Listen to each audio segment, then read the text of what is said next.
നമസ്കാരം. നിങ്ങൾക്കിതാ പെട്ടെന്ന് കയ്യിലേക്ക് കുറച്ച് പണം വരാനായി പോവുകയാണ്.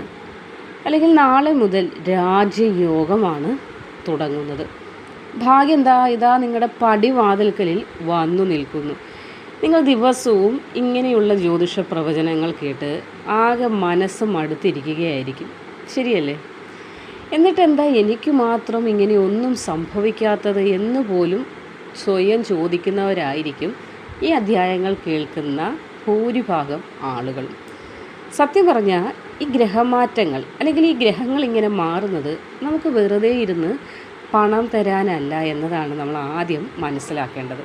പിന്നെ എന്താണെന്ന് ചോദിച്ചാൽ നമ്മുടെ ചിന്തകളിലും നമ്മളുടെ ദൈനംദിന പ്രവൃത്തികളിലും ചില മാറ്റങ്ങൾ നമ്മൾ വരുത്തിയേ മതിയാവും. അങ്ങനെ മാറ്റങ്ങൾ വരുത്താനുള്ള അവസരങ്ങൾ തരാനാണ് ഗ്രഹമാറ്റങ്ങൾ സ്വാഭാവികമായി നടക്കുന്നത്. അത് നമ്മൾ ഈ അധ്യായങ്ങളിലൂടെ നിങ്ങളിലേക്ക് എത്തിക്കുന്നത്.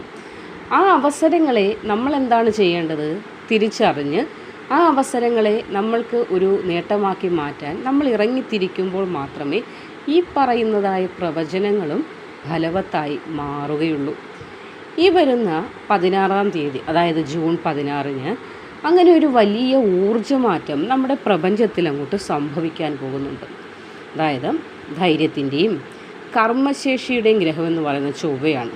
ചൊവ്വ ഇടവം രാശിയിലേക്ക് പ്രവേശിച്ച് സൂര്യൻ്റെ നക്ഷത്രമായ കാർത്തിക നക്ഷത്രത്തിലൂടെ സഞ്ചരിക്കാനായിട്ട് പോകുന്നുണ്ട് 16-ാം തീയതി. അപ്പോൾ സൂര്യനും ചൊവ്വയും അറിയാമല്ലോ സുഹൃത്തുക്കളായതുകൊണ്ട് ഈ മാറ്റം ഈ ചില നക്ഷത്രക്കാരുടെ ജീവിതത്തിൽ ഇതുവരെ അനുഭവിച്ചിരുന്നതായ മടുപ്പും മടിയും അലസതയും ഒക്കെ അങ്ങോട്ട് മാറ്റി പുതിയൊരു തുടക്കമാക്കാൻ അല്ലെങ്കിൽ പുതിയൊരു തുടക്കം നിങ്ങളുടെ ജീവിതത്തിൽ കുറിക്കാൻ സഹായിക്കുന്നതാണ്. പ്രധാനമായും ഇത് 4 രാശികളിലായി വരുന്ന നക്ഷത്രക്കാർക്ക് ഒരു ടേണിംഗ് പോയിൻ്റ് ആക്കിയെടുക്കാൻ കഴിയുന്നതായ സമയമായിരിക്കും ജൂൺ 16 മുതൽ. അങ്ങനെയുള്ള ആ ടേണിംഗ് പോയിൻ്റായി മാറാൻ ഭാഗ്യം സിദ്ധിക്കുന്ന 4 രാശിക്കാരെക്കുറിച്ച് ഇന്നത്തെ അധ്യായത്തിലൂടെ നമുക്കൊന്ന് മനസ്സിലാക്കാം. അശ്വതി, ഭരണി, കാർത്തിക വരുന്ന മേടം രാശിക്കാരുടെ കാര്യത്തിലേക്ക് ആദ്യമായി ഈ മാറ്റം വലിയ രീതിയിൽ അനുഭവിക്കാൻ ഭാഗ്യം സിദ്ധിക്കുന്നത് മേടം രാശിക്കാർക്കാണ്. നിങ്ങളുടെ രാശ്യാധിപൻ തന്നെ ചൊവ്വയാണ്. അതായത് മേടം രാശിയുടെ രാശ്യാധിപൻ തന്നെ ചൊവ്വയാണ് ഈ യാത്ര നടത്തുന്നത്. അപ്പോൾ ഇതുവരെ കാര്യങ്ങളൊക്കെ പ്ലാൻ ചെയ്തിട്ടും എന്ത് കാര്യം പ്ലാൻ ചെയ്താലും ഇറങ്ങിത്തിരിക്കാൻ ആകെ ഒരു മടിയാണ്. പ്ലാനിങ് മനസ്സിലിങ്ങനെ നടക്കുന്നുണ്ട്, പക്ഷേ മടി, അലസത ഇങ്ങനെ ഇരിക്കുന്ന അല്ലെങ്കിൽ എവിടെയോ ഒരു തടസ്സമായിട്ട് എന്തൊക്കെയോ സംഭവിക്കുന്നു അങ്ങനെ തോന്നിക്കൊണ്ടിരിക്കുന്ന ആളുകൾക്കാണെങ്കിൽ ആ മടി മാറ്റി വെക്കേണ്ടതായ സമയമാണ് 16-ാം തീയതി മുതൽ തുടങ്ങാൻ പോകുന്നത്. അതായത് പ്രവർത്തിക്കേണ്ട സമയം. വെറുതെ ഇരുന്നാൽ ഭാഗ്യം വരില്ല എന്ന് വീണ്ടും ഓർമ്മിപ്പിക്കുകയാണ്.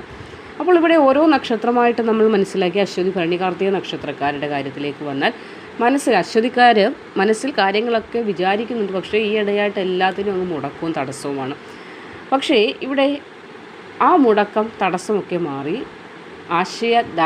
എന്ത് ചെയ്യണമെന്നറിയാൻ വയ്യ, ആകെ ഒരു ദാരിദ്ര്യപ്പെട്ട് കിടക്കുന്ന അവസ്ഥ. എന്ത് പ്ലാൻ ചെയ്താലും പ്ലാനിങ്ങും നടക്കുന്നില്ല, കാര്യങ്ങളും അങ്ങോട്ട് നടക്കുന്നില്ല. ആ ഒരു അവസ്ഥയ്ക്ക് മാറ്റം ഉണ്ടാവും, ആശയങ്ങളുണ്ടാകും. എന്താണ് ചെയ്യേണ്ടത്, എങ്ങനെയാണ് അതിനെ ഡെവലപ്പ് ചെയ്യേണ്ടത് എന്നെല്ലാം തോന്നലുകൾ നിങ്ങളുടെ മനസ്സിലേക്ക് വരും. അപ്പോൾ ആ മനസ്സിലേക്ക് വരുമ്പോൾ മടി മാറ്റിവെക്കാനായിട്ട് ശ്രമിക്കണം. ആത്മവിശ്വാസം ഈ സമയം നിങ്ങൾക്ക് ധാരാളമായി ഉണ്ടാകുന്നതായ ഒരു പ്രത്യേകത കൂടി ഉണ്ട്. പണത്തിൻ്റെ കാര്യമായാലും കൃത്യമായൊരു പ്ലാനിങ് നടത്തുക. മുൻപ് എവിടെയെങ്കിലും അനാവശ്യമായിട്ട് കുടുങ്ങി കിടന്ന പണമോ അല്ലെങ്കിൽ ആനുകൂല്യങ്ങളോ തിരികെ കിട്ടാൻ നിങ്ങളുടെ ഭാഗത്തു നിന്ന് കൂടി ഒരു ശ്രമം ഉണ്ടായാൽ മാത്രമേ അതിന് അനുകൂലമായ സാഹചര്യം കൂടി വന്നു ചേരുകയുള്ളൂ. അപ്പോൾ മുടങ്ങിക്കിടന്ന ധനം കിട്ടുമെന്ന് പറയുമ്പോൾ നിങ്ങൾ വെറുതെ വീട്ടിലിരിക്കുകയല്ല വേണ്ടത്. ആ ധനം കിട്ടാനായി നമ്മളാൽ കഴിയുന്ന കാര്യങ്ങൾ കൂടി ചെയ്യാനൊന്ന് ശ്രമിക്കേണ്ടതാണ്.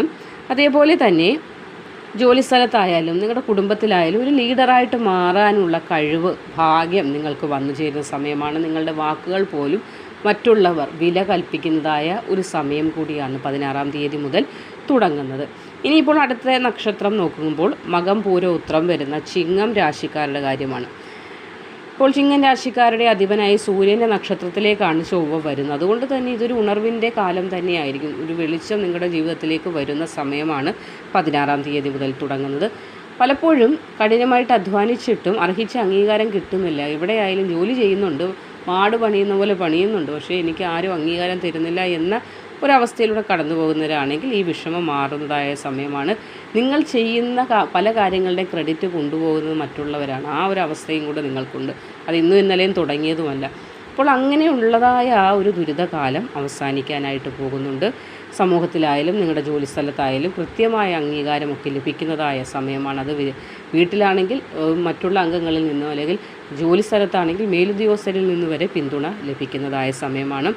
പകുതിക്ക് വെച്ച് എന്തെങ്കിലും കാര്യങ്ങൾ ഈ ഇടയായിട്ട് ഉപേക്ഷിച്ചിട്ടുണ്ടെങ്കിൽ, ചില പദ്ധതികളാണ് അല്ലെങ്കിൽ ചില കാര്യങ്ങളാണ്, ഇതെല്ലാം പകുതിക്ക് വെച്ച് മുടങ്ങിപ്പോയ കാര്യങ്ങളുണ്ടെങ്കിൽ അതൊക്കെ വീണ്ടും പുനരാരംഭിക്കാനൊക്കെ സാധിക്കുന്ന സാഹചര്യമൊക്കെ വന്നു ചേരുന്നതാണ്. അതേപോലെ പുതിയ എന്തെങ്കിലും ഡീലിങ്സ് അല്ലെങ്കിൽ പുതിയ ബിസിനസ്സൊക്കെ തുടങ്ങാൻ ആഗ്രഹിക്കുന്നവർക്കും നല്ലതായ ഒരു സമയമാണ് 16-ാം തീയതി മുതൽ ആരംഭം കുറിക്കാൻ പോകുന്നത്. അടുത്ത രാശി വിശാഖം, അനിഴം, തൃക്കേട്ട വരുന്ന വൃശ്ചികം രാശിയാണ്. മനസ്സിൽ വലിയൊരു ലക്ഷ്യമൊക്കെ ഉണ്ട്. പക്ഷേ ഇത് ഞാൻ അങ്ങോട്ട് പ്രാവർത്തികമാക്കിയാൽ മറ്റുള്ളവരെന്ത് വിചാരിക്കും എന്നൊക്കെയുള്ള ചില ചിന്തകളാണ് നിങ്ങളുടെ ജീവിതത്തിൽ മുന്നോട്ട് പല കാര്യത്തിന് ഇറങ്ങിത്തിരിക്കുന്നതിൽ നിന്ന് നിങ്ങളെ പിൻവലിച്ചുകൊണ്ടിരിക്കുന്നത്. ഒരു ഭയമുണ്ട്.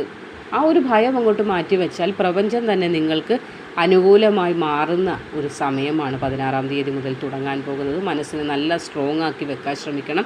സ്ട്രോങ് ആകും ഗ്രഹങ്ങൾ അനുകൂലമാകുന്നതിനാൽ തന്നെ. വെല്ലുവിളികളെ എന്ത് വന്നാലും അത് ഫേസ് ചെയ്യാൻ ഞാൻ മനസ്സാ സന്നദ്ധമാണ് എന്ന രീതിയിൽ മുന്നോട്ട് ഇറങ്ങിത്തിരിക്കാനായിട്ടൊക്കെ ശ്രമിക്കേണ്ടതാണ്. അതായത് ശമ്പള വർധനവൊക്കെ ഉണ്ടാകും. ചില കാര്യങ്ങൾ ചോദിച്ചു വാങ്ങാനും അല്പം മടിയുള്ളവരാണ് നിങ്ങൾക്ക് കിട്ടേണ്ട പല കാര്യങ്ങളും നിങ്ങൾ അങ്ങനെ മടിപിടിച്ചിരുന്നത് കൊണ്ട് നഷ്ടമായും പോയിട്ടുണ്ട്. എന്നാൽ 16-ാം തീയതി മുതൽ നിങ്ങളുടെ കഴിവിനനുസരിച്ചുള്ള അംഗീകാരങ്ങളൊക്കെ നിങ്ങളെ തേടി വന്നു ചേരും. ഒരു വീടോ വാഹനമോ ഒക്കെ സ്വന്തമാക്കണമെന്ന് നിങ്ങളുടെ വലിയൊരു ആഗ്രഹമുണ്ടല്ലോ, അതിലേക്ക് നിങ്ങളെ എത്തിക്കുന്ന കൃത്യമായ വഴികൾ കൂടി 16-ാം തീയതി മുതൽ നിങ്ങളുടെ മുന്നിലേക്ക് തുറക്കപ്പെടുന്നതാണ്. അടുത്തത് മൂലം, പൂരാടം, ഉത്രാടം വരുന്ന ധനുരാശിക്കാരുടെ കാര്യത്തിലേക്ക് വന്നാൽ പോസിറ്റീവായിട്ടുള്ള മാറ്റങ്ങൾ തുടങ്ങുന്നതായ സമയമാണ്. ജീവിതത്തിൽ നിങ്ങളുടെ കുടുംബത്തിൽ നിന്നായാലും പല വിധത്തിലുള്ള തടസ്സങ്ങളും എതിർപ്പുകളും ഒക്കെ നിങ്ങൾക്ക് വന്നു ചേരുന്നുണ്ട്. ഏത് കാര്യത്തിന് ഇടപെട്ടാൽ അത് കാരണം ഒരു ശ്വാസം മുട്ടി നിൽക്കുന്നതായ അവസ്ഥയാണ് നിങ്ങൾ ഇപ്പോൾ അനുഭവിച്ചു കൊണ്ടിരിക്കുന്നത്. എന്നാൽ അതിൽ നിന്നൊക്കെ ഒരു മോചനം വരുന്ന സമയമാണ് തുടങ്ങുന്നത്. അപ്പോൾ ഇവിടെ മനഃപൂർവ്വം നിങ്ങളെ തളർത്താൻ നോക്കുന്നതായ ചില ആളുകളുണ്ട്. അതാണ് നിങ്ങൾക്ക് പരാജയം ഒരുപാട് നൽകിക്കൊണ്ടിരുന്നത്. എന്നാൽ ആ പ്രശ്നങ്ങളെയൊക്കെയും തരണം ചെയ്ത് നിങ്ങൾക്ക് മുന്നോട്ട് പോകാനും ചില ആശ്വാസകരമായ കാര്യങ്ങൾ ജീവിതത്തിൽ സംഭവിക്കാനും 16-ാം തീയതി മുതൽ സാധ്യത കൂടുതലാണ്. കഠിനാധ്വാനം ചെയ്തിട്ടും ഫലം കാണാത്തവർക്ക് തങ്ങളുടെ ലക്ഷ്യത്തിലേക്ക് കൂടുതൽ വേഗതയിൽ ഓടിയെത്താൻ ഈ ഒരു 16-ാം തീയതി മുതൽ സാധിക്കുന്നതാണ്. പരീക്ഷകളിലും അതേപോലെ ഇൻ്റർവ്യൂകളിലും മികച്ച പ്രകടനം കാഴ്ചവെക്കാനും നിങ്ങൾക്ക് കഴിയും. മനസ്സിലെ ടെൻഷൻ കുറയുന്നത് കൊണ്ട് തന്നെയാണ് നിങ്ങൾക്ക് ശാരീരികമായിട്ടും മാനസികമായിട്ടും ഒക്കെ ചില ഒരു ഉന്മേഷം ഒക്കെ തോന്നുന്ന ഒരു സമയം കൂടിയായിരിക്കും. അതായത് ആരോഗ്യ പ്രശ്നങ്ങളൊക്കെ ഒരുപാട് വലയ്ക്കുന്നുണ്ട്. അതുകൊണ്ടാണ് ഒരു മടിയും കൂടുന്നത്. അപ്പോൾ ഈ ആരോഗ്യ പ്രശ്നങ്ങൾ കുറയുകയും മടിയൊക്കെ മാറി നിങ്ങൾക്ക് കൂടുതൽ ഊർജ്ജത്തോടു കൂടി എഴുന്നേൽക്കാൻ സാധിക്കുകയും ചെയ്യും. ഒരു പുതിയ എനർജി നിങ്ങളിലേക്ക് വന്നു ചേരുന്നതായ ഒരു തോന്നൽ കൂടി നിങ്ങൾക്ക് 16-ാം തീയതി മുതൽ നിങ്ങളിലേക്ക് എത്തിച്ചേരും. ഇത് നിങ്ങൾ തീർച്ചയായും മനസ്സിലൊന്ന് കുറിച്ച് വെച്ചുകൊള്ളൂ. ഒരു വലിയ മാറ്റമാണ് നിങ്ങളുടെ ജീവിതത്തിലേക്ക് വന്നു ചേരാനായി പോകുന്നത്. എപ്പോഴും പറയുന്ന കാര്യമാണ്, വീണ്ടും ആവർത്തിക്കുന്നു, ഗ്രഹങ്ങൾ നമുക്ക് വഴി കാണിച്ചു തരാൻ മാത്രമേ അവർ നമുക്കൊപ്പം ഉണ്ടാവുകയുള്ളൂ. ആ വഴിയിലൂടെ നടക്കേണ്ടത് നമ്മൾ തന്നെയാണ്. അപ്പോൾ ഇപ്പോൾ വരുന്ന 16-ാം തീയതി മുതൽ പ്രപഞ്ചം തരുന്ന ഈ നല്ല ഊർജ്ജത്തെ മടിയും അലസതയും ഭയവും മാറ്റിവെച്ചിട്ട് സ്വന്തം കരിയറിലും ജീവിതത്തിലും പ്രയോജനപ്പെടുത്താനായിട്ട് ശ്രമിക്കുക. അപ്പോഴാണ് ഈ ജ്യോതിഷം നിങ്ങളുടെ ജീവിതത്തിലും അർത്ഥവത്താകുന്നത്. ശരിയല്ലേ? ഈ പറയുന്ന പ്രവചനങ്ങളൊക്കെ നിങ്ങൾക്ക് അപ്പോൾ മാത്രമേ എൻ്റെ ജീവിതത്തിലും സഫലമായി എന്ന് നമുക്ക് ഉറച്ച് പറയാനായി സാധിക്കുകയുള്ളൂ. അപ്പോൾ മടിയൊക്കെ മാറ്റിവെക്കുക. ഏവരുടെയും ജീവിതത്തിൽ ഒരു പുതിയ അധ്യായം തന്നെ തുടക്കട്ടെ. നിങ്ങൾ ആഗ്രഹിച്ച കാര്യങ്ങളൊക്കെ നിങ്ങൾക്ക് സഫലമായി വരട്ടെ എന്ന് ആശംസിക്കുന്നു. നന്ദി, നമസ്കാരം.